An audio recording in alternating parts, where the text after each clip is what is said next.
En octubre de 2025, la ciudad de Guayaquil fue escenario de uno de los crímenes más impactantes de la historia reciente de Ecuador.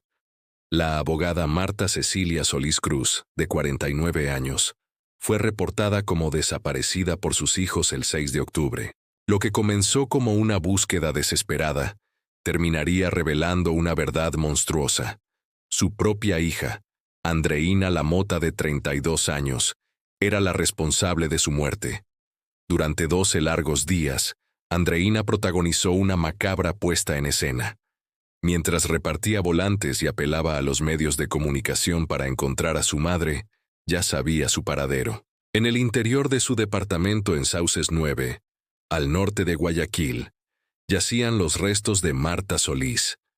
Los vecinos comenzaron a reportar olores extraños, que atribuían a problemas en las tuberías, sin imaginar la horrorosa realidad. La investigación policial descubriría la doble vida de Andreina. Creó evidencias falsas, incluyendo un video generado con inteligencia artificial, donde supuestamente su madre aparecía viva, e inventó historias sobre deudas con bandas criminales. Sin embargo, su actuación perfecta comenzó a desmoronarse, cuando su propio padre reconoció su cuerpo en el video falsificado. El 16 de octubre, la policía allanó la vivienda y encontró una escena dantesca. En la lavandería descubrieron los restos de la abogada dentro de la lavadora y en un balde plástico. Junto a ellos, un arsenal de herramientas: sierra eléctrica, moledora de carne, 7 cuchillos, machetes y productos químicos. Las búsquedas en el teléfono de Andreina revelaron consultas sobre cómo desintegrar huesos humanos y eliminar olores de cadáver. Ante la evidencia abrumadora, Andreina confesó con escalofriante frialdad. Había estrangulado a su madre con un cable de cargador después de que ésta se negara a darle $6,000.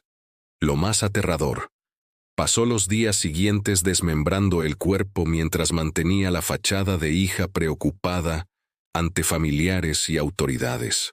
El caso destapó el perfil de una sociópata que planificó meticulosamente el crimen y su encubrimiento. Andreina Lamota enfrenta ahora las consecuencias de un acto que no solo arrebató la vida a Marta Solís, sino que destruyó los lazos más básicos de confianza familiar, dejando una pregunta inquietante: ¿hasta dónde puede llegar la ambición económica cuando reemplaza al amor filial?